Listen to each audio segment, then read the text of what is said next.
Alan Porter. Alan, ready for this topic? I am. I'm ready for this topic. The snow and ice is gone here in my area of North Carolina, so I'm ready about anything now. Okay, so before you'll be saying it's 70 degrees in a month from now, and I'll be like saying we're lucky to hit 50. All right, our topic today is the timeline taxonomy, planning for rules that don't even exist yet. Okay, that's called really planning. So, what do you mean by planning for rules that don't exist yet, Alan? Neil, it means planning for direction, not details. Laws don't appear overnight. They move through signals, incentives, pilot programs, enforcement shifts, and public narratives long before they're finalized. Some of these laws take years to get enforced, but if you get ahead of everything, it's much, much better for you. And you're seeing what's happening ahead of the curve. And that's what you have to do. You have to be more, that's why you're called strategic wealth strategy, right? Yeah, exactly. Because if you're just going to go like normal, you're going to miss out on so many things. So what do most people wait until rules are officially passed? Why do most people wait until rules are officially passed? First off, because they're trained to plan reactively. I tell people, I said, when's the last time your financial advisor, your CPA, your attorney, or CPA ever give you any proactive advice? It's all reactive. And that's what people do here. They plan reactively. Advisors are taught to follow written law, not interpret momentum. By the time a rule is official, the best planning windows have already closed.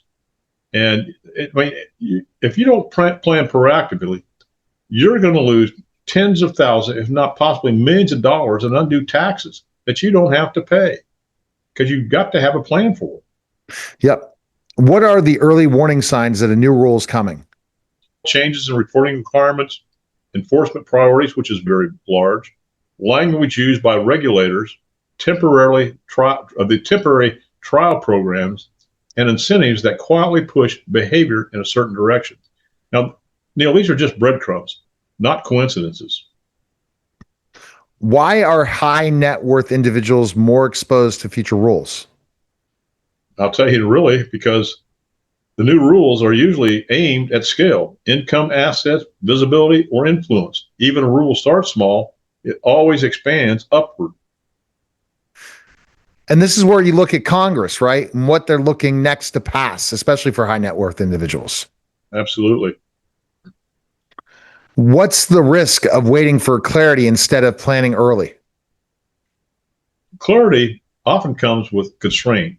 Once rules are defined, flexibility disappears. Absolutely, just disappears. Early planning preserves optionality, and then, of course, your late management manages damage. Very good. What does proactive, timeline-aware planning actually look like?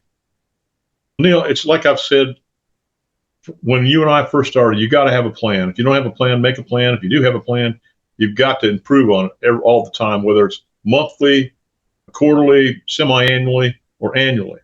But it means structuring wealth to stay adaptable, diversifying tax exposure, which is absolutely huge, adding irreversible moves, and preserving control over timing. You're not predicting the future, but you're preparing for the multiple futures.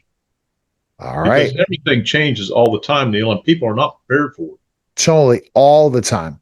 And what is the best place people can contact you, Alan? Neil, first off, I don't charge for my consultations. It's all about education. But you can call me at 910-551-1046, or you can go to my website, which I have a plethora of information. I've got probably hundreds of videos on there, and I got my own YouTube station, Alan Porter YouTube.